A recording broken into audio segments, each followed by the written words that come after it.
Our very special guest is New York City Comptroller Scott Stringer.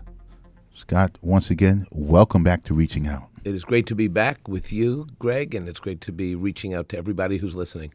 Thank you. And listen, the first question we want to ask you, and yes, I'm being a little selfish with this question, but how are our pension systems doing here in New York City?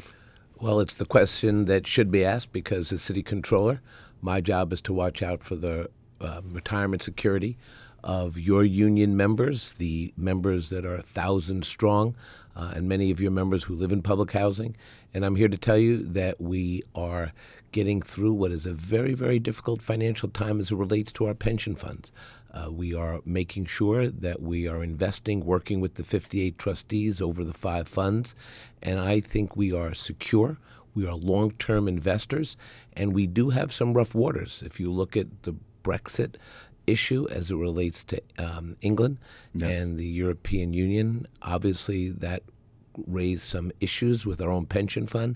I think we have stabilized when the Brexit announcement was heard around the world, and that certainly did shake the markets in the United States, and around the world. Right now, we are strong. We seem to be holding.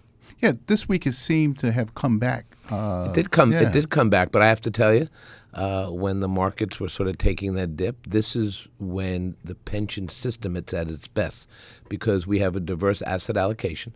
We don't try to come in and out and game the system. We're long-term investors, so part of our strategy is to take advantage when times are good, but also hold the line when times are tough. And that's exactly what our asset allocation is about, and that's why I feel very confident to tell all the retirees and those who will retire that the pension system is strong. You're listening to Reaching Out. Our very special guest is New York City Comptroller Scott Stringer.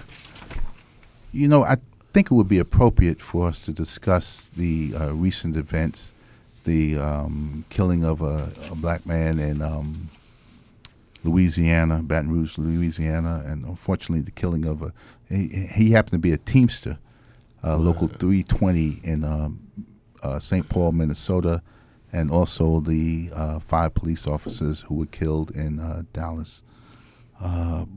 It's just a very dark time in our country's history and these recent events that unfolded last week. We are in a period where this violence just hurts everyone in America. We have young people who don't have the kind of economic opportunity that they need. They have so much student loan debt. The Black Lives Matter movement for so many of our young people is a way to express themselves and say we've got to change things in this country. And we see that police officers, innocent police officers, are being gunned down by sniper fire. We've got to come together as a nation, and we have got to start in New York City. It was very moving for me the other night to go to Crown Heights, a community of such diversity, people of all different backgrounds, black, white, Latino, young, old, coming together, marching arm in arm with Assemblywoman Diane Richardson, Senator Hamilton, who organized the rally, and just to be part of a recognition that we are in this together. We've got to make sure that our people come together, that our children are not afraid of our police, and our police are not afraid of our kids. We've got to bring them together, and this is where we need real leadership.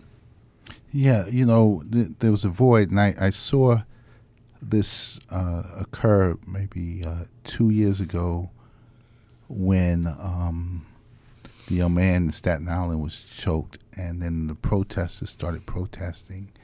And I think our mayor missed an opportunity to show leadership. And I'm not being critical, I'm just giving my assessment. When the protesters blocked the streets and they were screaming, "Kill police officers," I think that was a moment to stand up and say, you cannot block the streets. You can protest, here are the areas you protest in, and by all means, we don't advocate killing anyone, including police officers.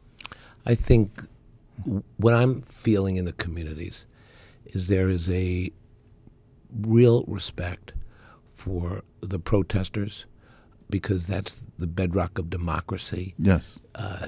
You have the right to march and you have the right to speak out. But we also want our speech, where it can be, to be relevant to what's happening in the world. And when police officers lose their lives to gun violence, we all mourn. And when a child is taken from us because of gun violence in the streets, we mourn that as well.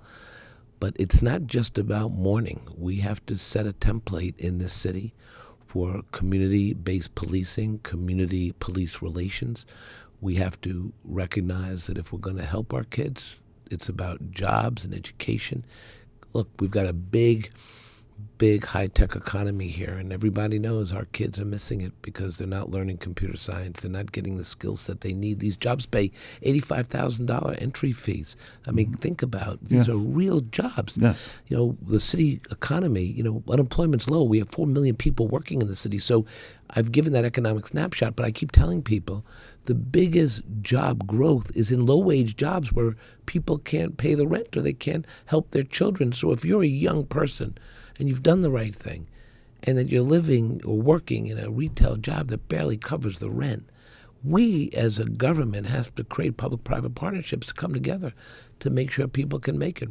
That's why I focused on public housing with our 8 audits, Greg, because under LaGuardia, when he was mayor, you get into public housing, you were guaranteed a middle-class life. Public housing was the aspirational apartments that created our neighborhoods. The same with the Mitchell-Lama housing program, where hundreds of thousands of people moved to neighborhoods no one wanted to live in or invest in, and they created these amazing, diverse communities.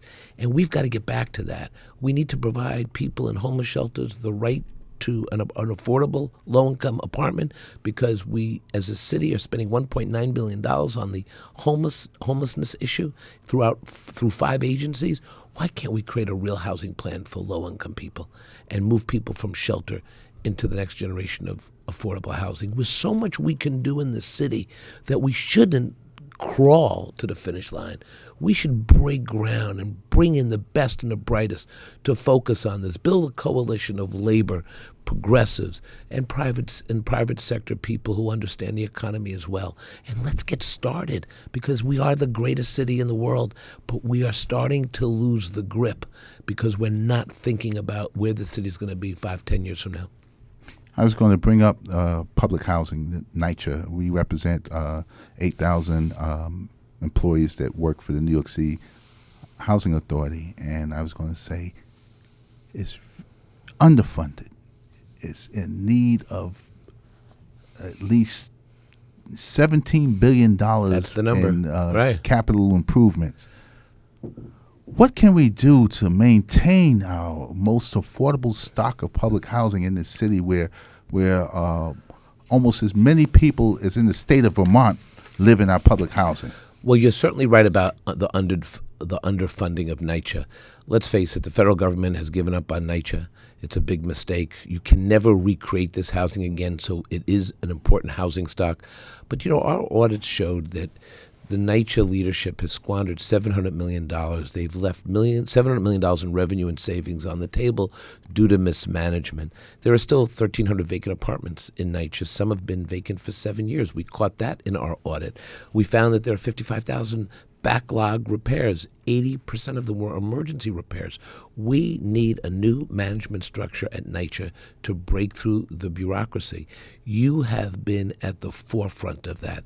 You know, you have been a union leader that is not just concerned about thousands of members. 7% of your workers live in NYCHA. Yes. You're not just concerned about the union members. You're concerned about the housing stock, the conditions of the residents.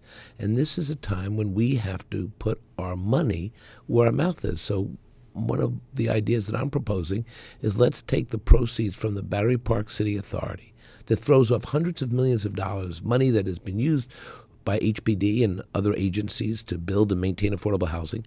Let's earmark some of that money, $400 million over 10 years, $40 million a year, to show the world that we can identify new funding for NYCHA. And while that's not $17 billion, that predictable those predictable dollars will go a long way to building, making the repairs at NYCHA. 3 people have to sign off on that. The governor, who will do it, the controller, that's me, I'm for it, it's my idea. Right. And we just need the mayor to sign on. So we're 2/3 of the way there. We're 2/3. If we can get the mayor, we could then move $400 million, $40 million a year over 10 years. You know what signal that would send? Okay. I got the signal. We found $40 million. It's sitting there. Sitting there. And we could send it to the housing authority that we must invest in. Then we can go to Washington and the state, or really Washington, and say, look what we did. We, too, will identify sources, but you have to do your part, not just for NYCHA, the New York City Public Housing Authority here, but in Chicago and throughout the United States. This is the backbone of the housing that is for working people, and the people who, without this housing, will simply swell the homeless shelters to the point where we can't take care of people. Anything that you want to say that we didn't cover? Well, I want to say to the listeners who tuned into your show, that one, you continue to be a progressive labor leader who, as a fiduciary on the pension fund, has really shown leadership. Your trustee, Pat Stryker, represents the union so well, because at the end of the day, we want to make sure we have retirement security. And I want the viewers to know that we take the responsibility of that pension fund as the most important thing we can do. I want to make sure that we protect the retirement security of 700,000 city workers, the cops, the firefighters, the people who work and live in NYCHA. And I just want you to know, every time I come on the show, when we talk about the big issues, I just want the listeners to know that we are working with you and your union and all the trustees to ensure a future for the people who give so much to our city. Thank you, New York City Comptroller Scott Stringer. That's all the time we have for this segment of Reaching Out. We will be taking a break for the summer. We'll be going on a hiatus for a little while. We want to thank all our listeners for your support over the years and recently. And we look forward to talking to you again. Thank you.